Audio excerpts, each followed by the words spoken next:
to do is grab something. Yeah, but sing a song first.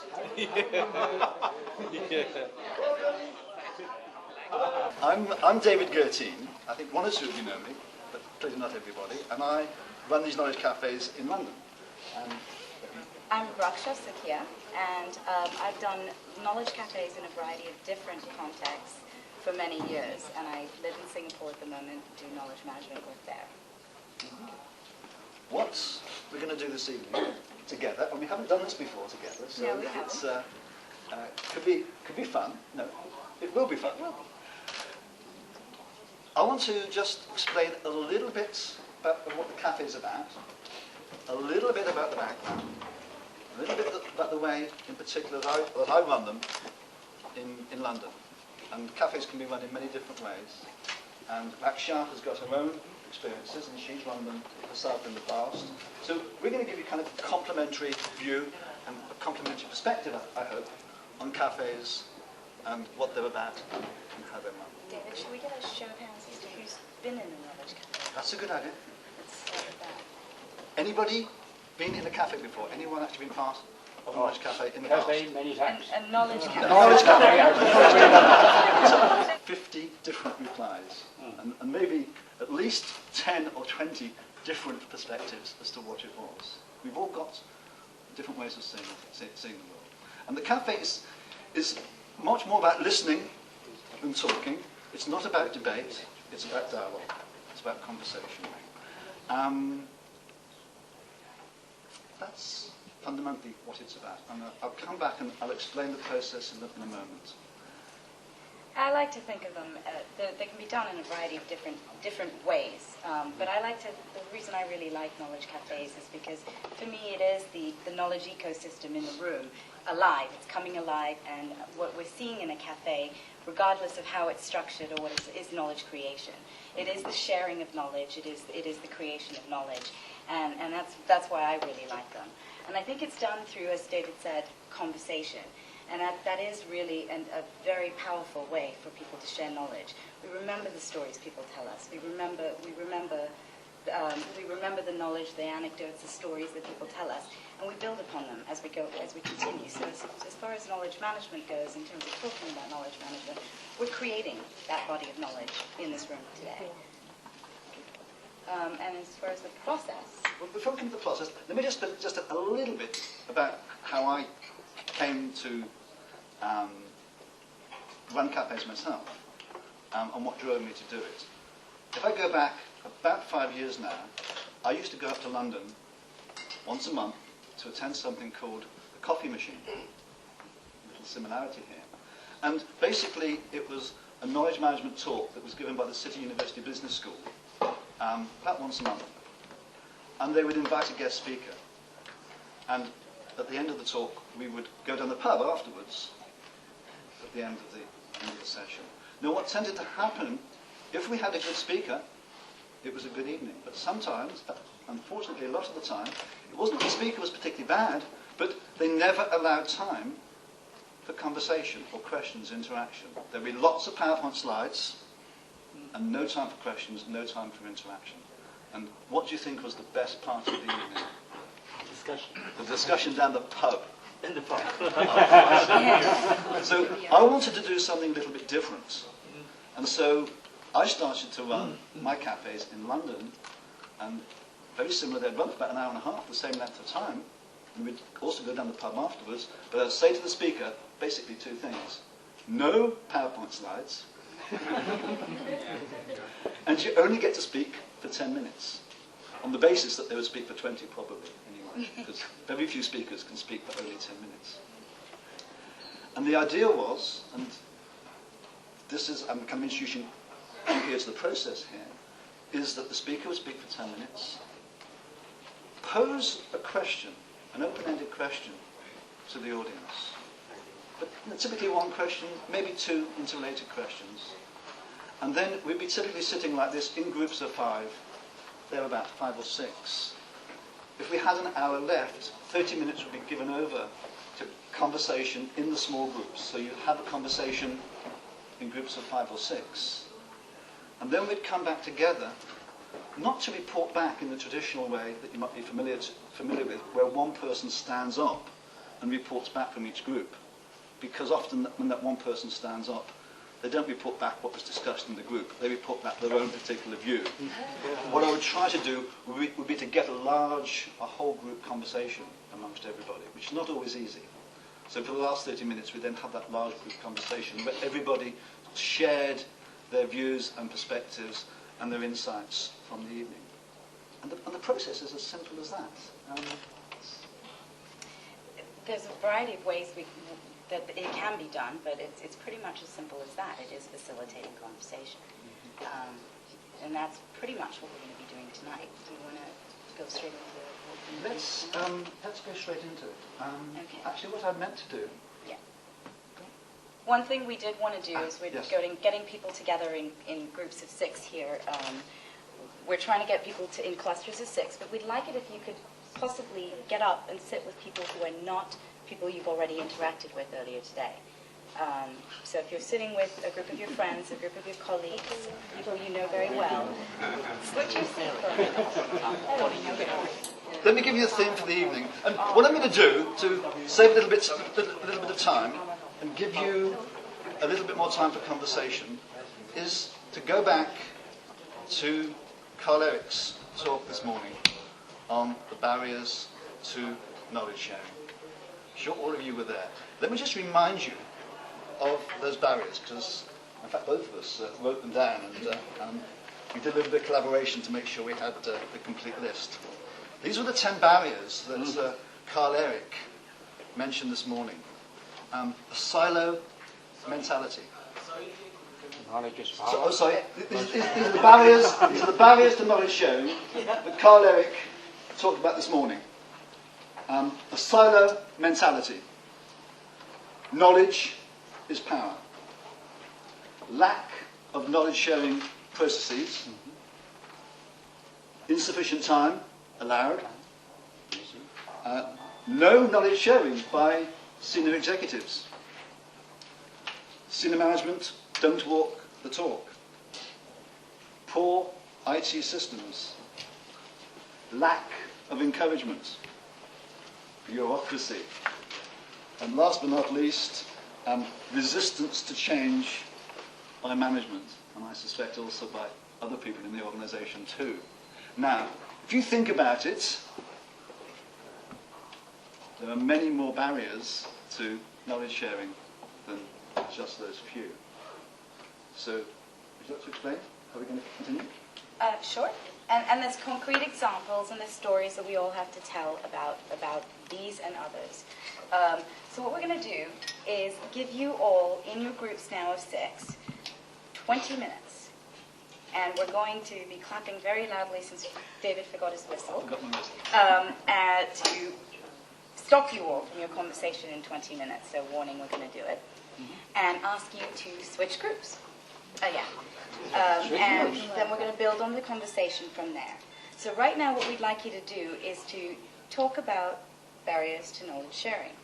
What David just read you in terms of what was found in Carl Eric's study are some ideas for you to start building on, some ideas for you to start telling stories on, but they're not the only ones. So please let the conversation flow. Okay. And 20 minutes. And all we're going to do, don't worry about us, we'll wander around and listen in. We might take part a little, but basically we're more observers and facilitators than talkers. Right. Okay, so off you go.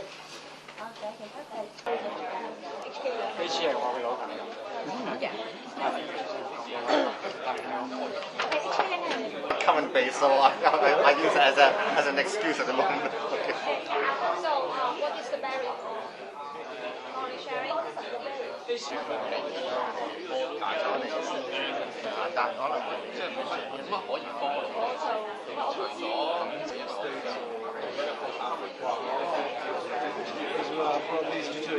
有反應或者即係老細又唔認同咁樣咧。其實講真，你入到一間公司，你俾意見想做得好啲，其實都係搏表現，可以話搏表現啦，亦都可以話即係令到大家做嘢舒服啲。With some writer Yes, we have 20 minutes from yeah? 20 minutes. And it's going to just have 10 minutes for the list of the barrier. Everybody to talk about it. Get those to place. Lack of resources. For example,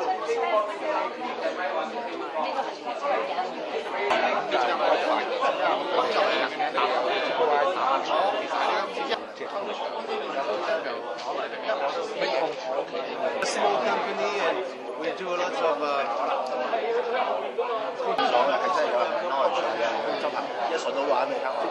good idea， 但係而家可能仲 What's that? Chairman, can I write something on the cloth? It's an innovative.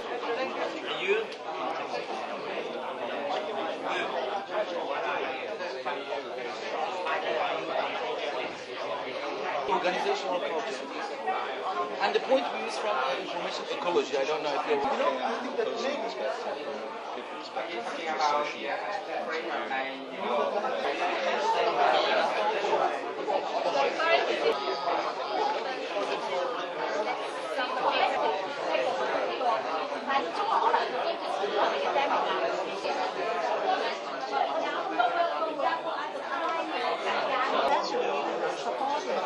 they would like to share those babies.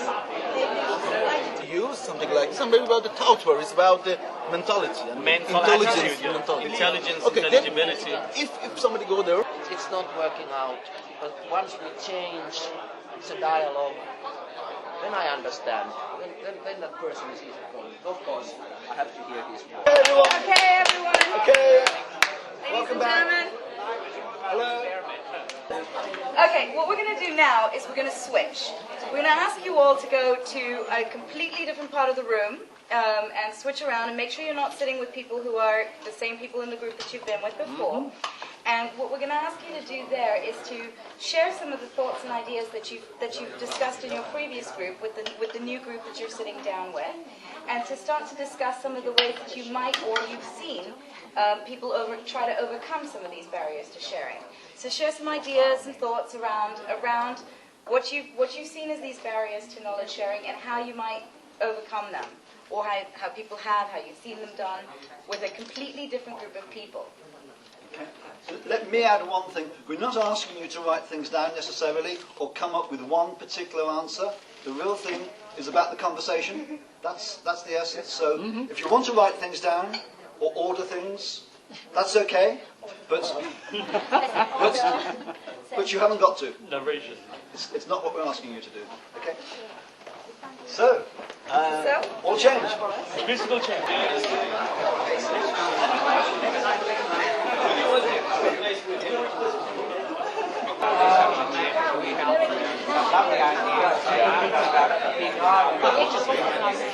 the Chinese culture. Actually, maybe.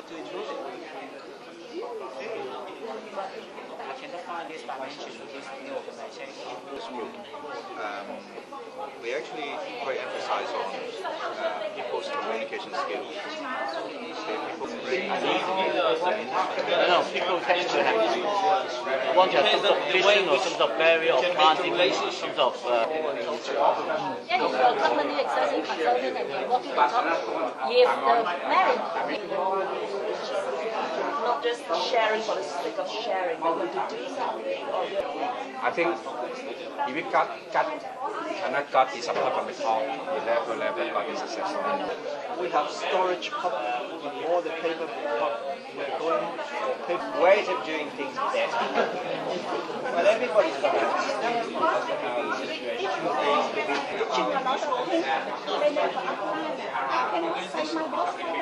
Can create association only with one person because they need this, because it's very consensus democratic culture. Everything has to be larger. A barrier to share. Say it again. Scared to make mistakes. Oh, okay. This is the now they choose some topics. You know, initial topic like I say, incentive would be maybe a topic that you say what would be your incentive to share. Okay. This is regarding knowledge management. What should we can do? First, we want to say that this is knowledge is asset. When we say, okay, why don't you let your other, for example, the customer come and I know just the procedure, okay? because there is no documentation really for that. There's nothing wrong with writing down what you say you have. It's just Japanese. There's something that happened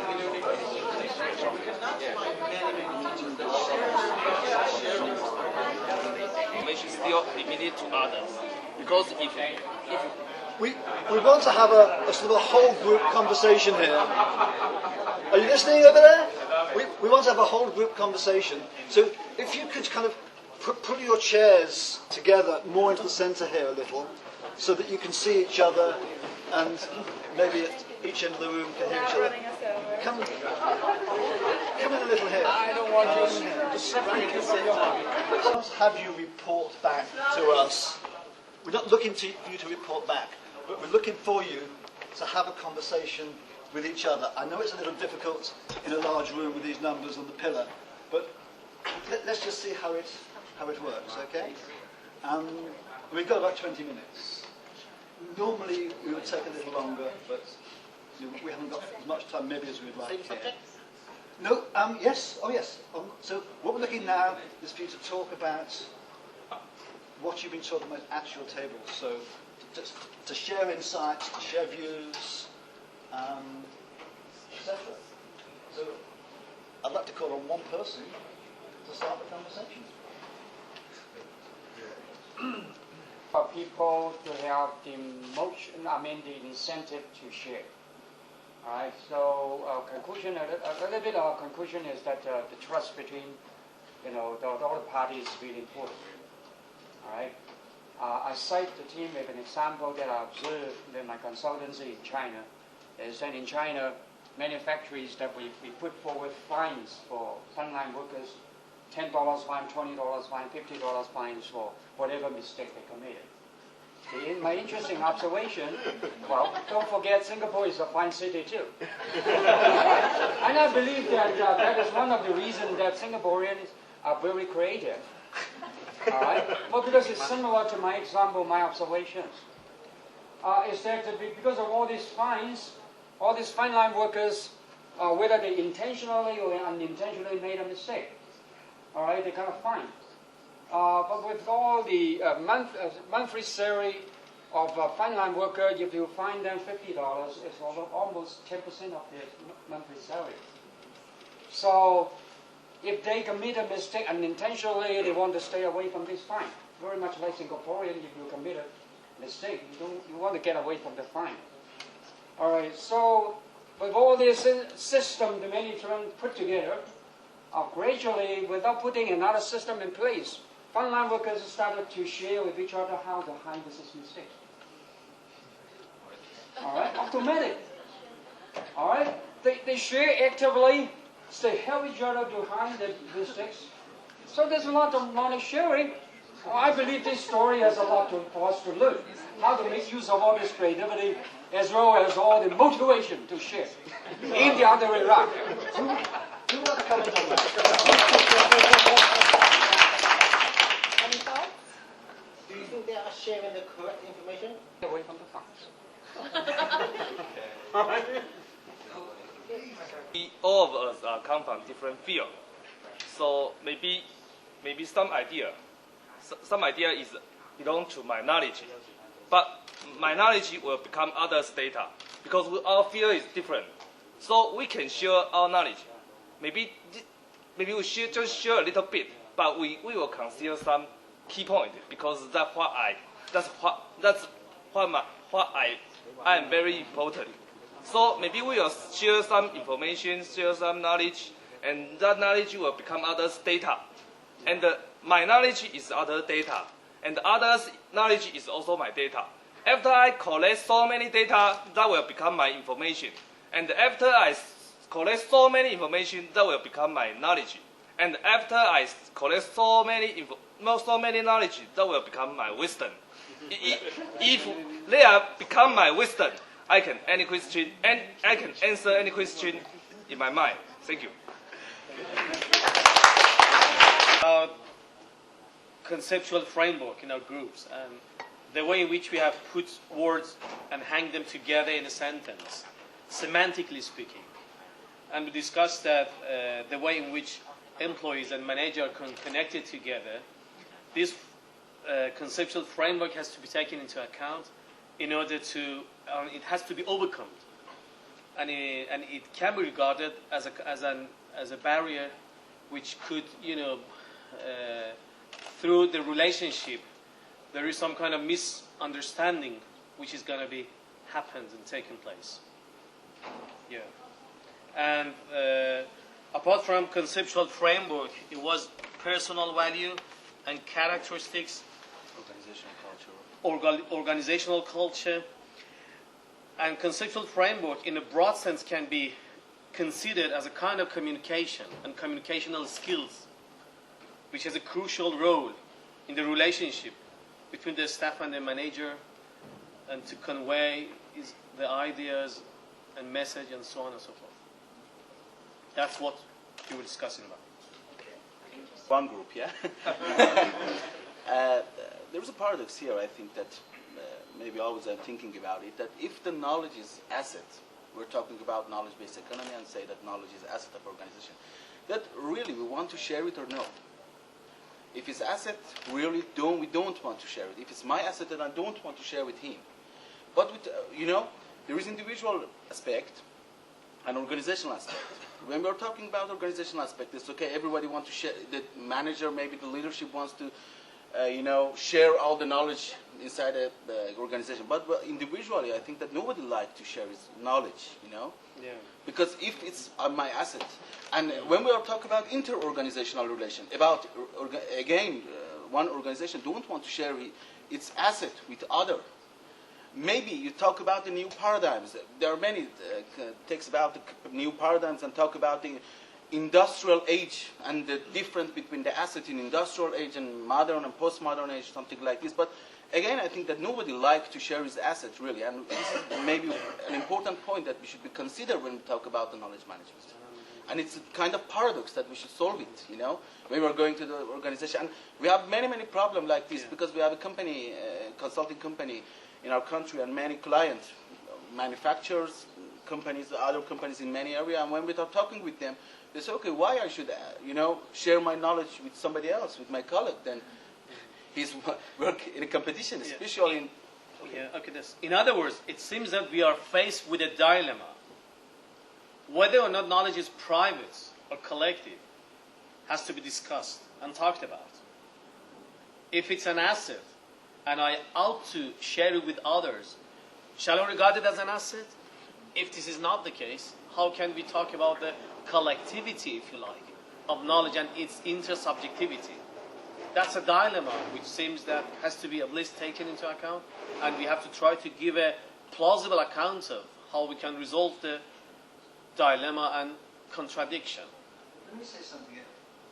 Is there something in the room that's maybe got a different perspective? Cultures, especially, for example, you live in a desert or you live in a mountain, you will be able to share more knowledge because it's a matter of survival. So then you will willingly share knowledge. And also another point is knowledge to me is connected with leadership and corporate culture. If the top management is promoting a knowledge-sharing culture with metrics, possibly metrics, financial incentive or training incentives or whatever, then people I guess, would be keen to share knowledge. I think. But the problem here is. But here we are talking about the universal model of knowledge management, and we try to find the universal model. A pattern. We are talking about the globalization. And if we talk about something like culture, and we should divide the culture of the maybe micro level or macro level, means the organizational culture comes from the information ecology, and everybody I think that know about the information ecology. It's a very new concept that nowadays many researchers talk about it. But if you talk about something like culture, like religion, like leadership, the kind of relationship, the type of relation in the organization, then we cannot find the universal, model, and then we cannot talk about knowledge management more, There's been somebody else, and I think somebody here wanted to comment.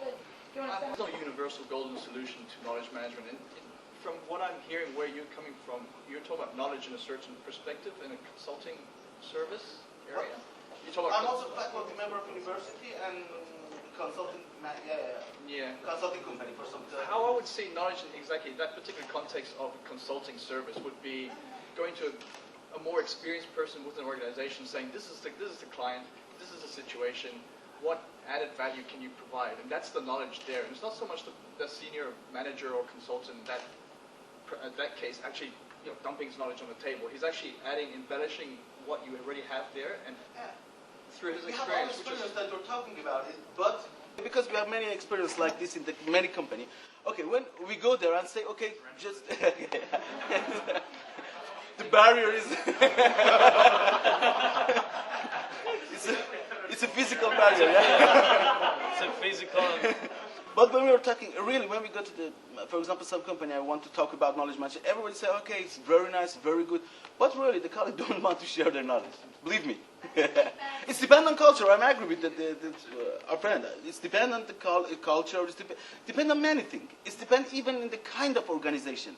Maybe in some, for example, when we're talking about IT company, it's different from manufacturer like auto services. It's different. I know that. But it's a paradox here. When we are talking about asset, nobody want to. If it's my asset, I don't want to give him. Okay. And if knowledge is asset, it's a paradox. I should give him or not, This is the paradox that we should think about it.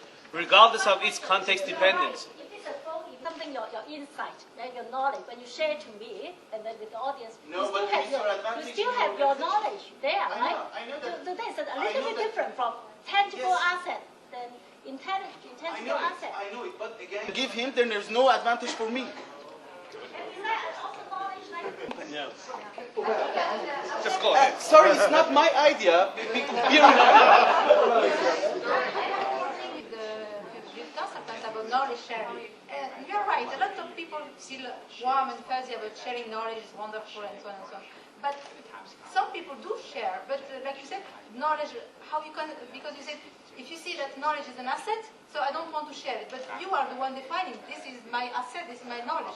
That knowledge may be not an asset for another person that you would be willing to share. So it will be on the context and the type of knowledge you are going to share. But somewhere there is knowledge sharing happening in your organization. But it may be different from the people because there is different agenda. You want to share because, of course, you want to get back as well. So there is some nuances on that. So not be categorized on that. Even in the university, there are some teachers that give, for example, the copy of all documents or PowerPoints to their students, but some no. I'm agree with you that it's dependent on the individual behavior. It's dependent on the cultural organization. It's depend on many things. But here we are trying to find the universal model.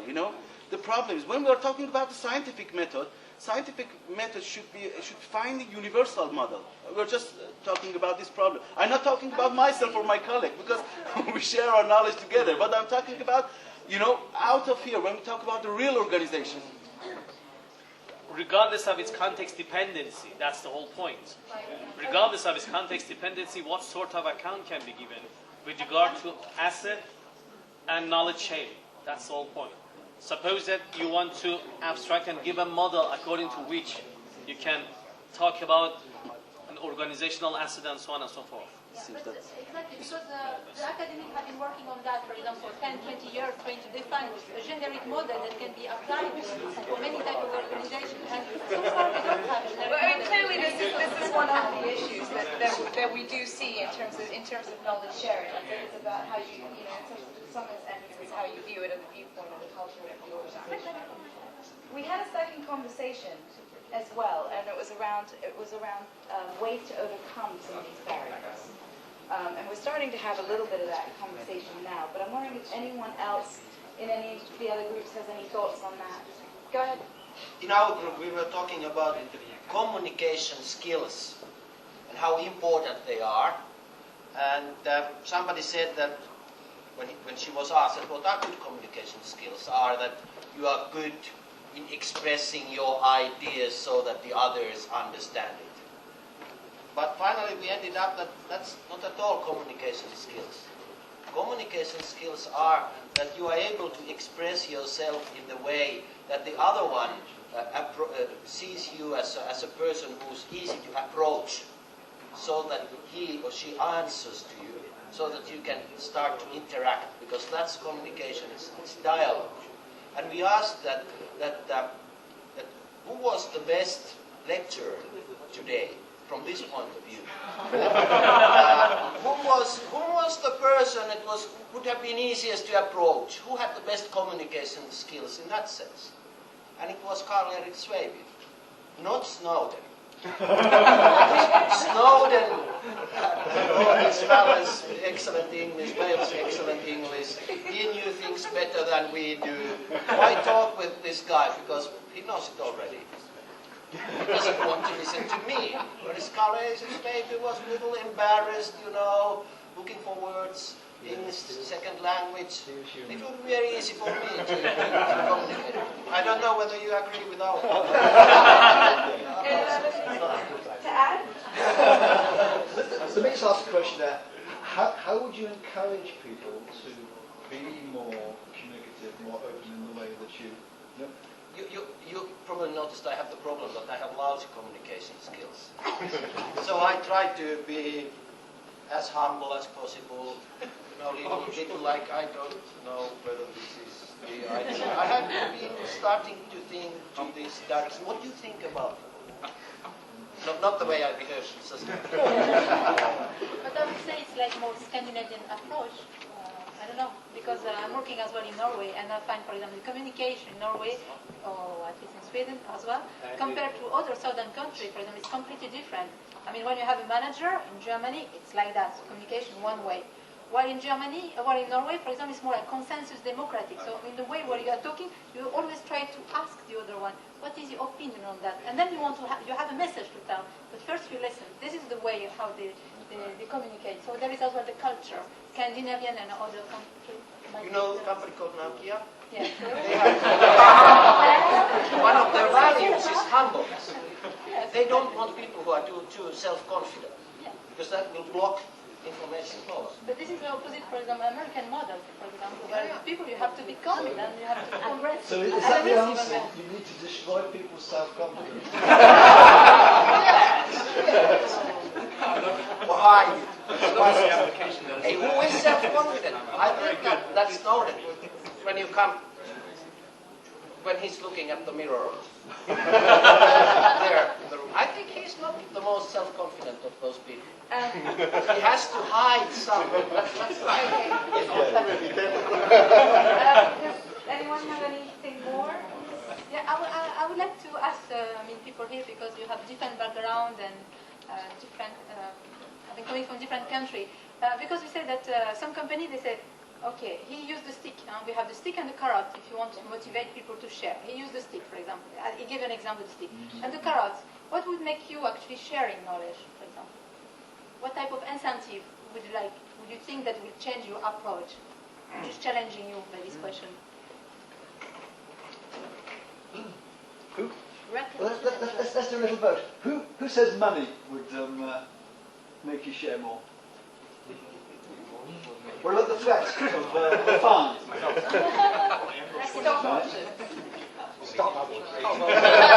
So how about personal development, i.e. you're learning more from each other? No, I think it's possible. You have a place to analyze a lot of companies. They have a very good environment for people to really share. In a sense, you don't need to have a sort of monetary water incentive. Those are good. All I'm saying that it's more important is the management style and the cultures. What we conclude is the culture is more important. Who else has got thoughts on that? I think to have a common goal for sharing, to have an objective of to share knowledge is very important. You don't share for the sake of sharing, but you share because of some reason. That's right. In fact, Dave Snowden commented on that. Not Snowden, but he did actually say that, didn't he? If I recall, he knew the purpose. That people would do it if they knew the reason for it. They wouldn't do it just in case. So yes. Or sometimes a compelling event. Are we coming to an end? Yes. Are there any final? We're kind of coming towards the end now. Any final thoughts or comments? Yes. Yes, Alan. Yeah, I'm Alan. One of the points that came out in our discussion, as I heard, was the importance of process, so that not only are there particular mechanisms, well, put it another way, there are ways in which people can engage with each other using exactly that idea, what are we here for? So the starting point is that we're in this together. And I believe that that's part of creating a culture where people feel confident, because they perhaps one of the other examples of why people feel, well, they'd like to feel important and feel, there's a nice point that people want to have their voice heard. And there's some lovely processes, you may know of them through David and others. Open space technology is a lovely way of bringing people together around very complex issues where everybody's equal on the day.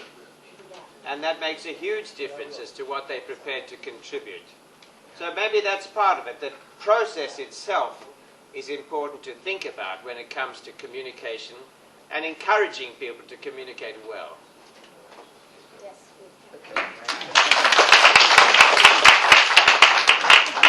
Two of my group, we share a lot of information, a lot of knowledge, what we so-called. But when it boils down, is personal interest, asset, is my asset. How we can protect our personal interest. In a big corporation, it's okay. In even educational institutions, it's okay. But we are talking about small, medium enterprise. We're talking about cutthroat business. We're talking about staying alive, not getting ahead yet at the moment in Hong Kong. And we are talking about how to protect our asset. If this knowledge is an asset, how we protect our asset. If we can protect our asset, we can share freely. Just like currency, just like bullion, just like any other asset. If we have a legal framework, if we want to promote knowledge management or share knowledge freely without, otherwise we are individuals. We cannot have no privacy. We cannot have no self-interest. We have to be, because it's our knowledge. We learn it. We come here until 7 o'clock learning, right? Time is over. Yeah? Time is over. So should we? No knowledge sharing. Before knowledge management can prevail, the first step, we should have a somehow legal framework to protect our assets. We have a bank to protect our currency, right? We have a system. Why don't we have a legal system? Or we can have we have no problem to share if we sign a JV agreement. But if we, as some gentlemen we discussed in our group, we share our knowledge. I mean, crucial knowledge. In a cutthroat business, everyone play hardball. You don't want to release it. You release it, you lost your job. You release it, you lost your client. So you won't share, not until you sign the agreement. Right? So before we do that, should we have a legal framework on knowledge management or not? Interesting question. Yeah. Let's pause there, because you're right, we are kind of out of time now. I hope you've all enjoyed the process. It's been tremendous having you here. You've been a great bunch, because I've done this now in a few different cultures, and I wasn't too sure quite how it would work in the culture here. A few people told me that there wouldn't be as much conversation as maybe I'd get in a knowledge cafe in London, but in fact, if anything, it's been the opposite. There's been a tremendous amount of conversation and engagement going on, and that's been wonderful. As we explained at the beginning of the evening, there are lots of different ways of conducting a cafe, and Alan referred to open space technology. There are lots of kind of soft skills, soft techniques. Raksha was talking yesterday about an appreciative inquiry, which is another technique. And I guess we'd encourage you to take a look at all these methods and techniques and think about the role of conversation and the sort of sharing of tacit knowledge in our business lives.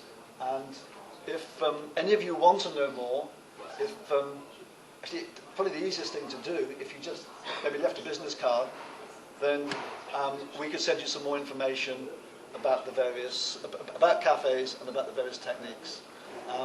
But let me finish there. I'm sure Raksha's got a word or two to say. Actually, no. No? Okay. No. No? Okay. Conversation's powerful. Okay.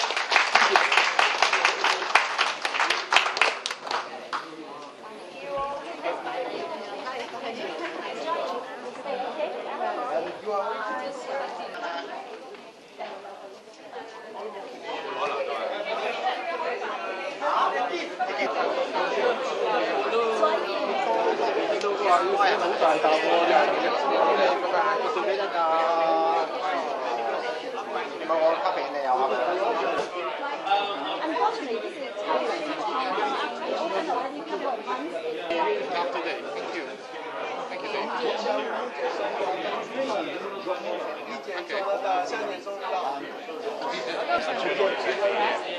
I did that for CC for many years. This is my first cafe, so just to see how we use it.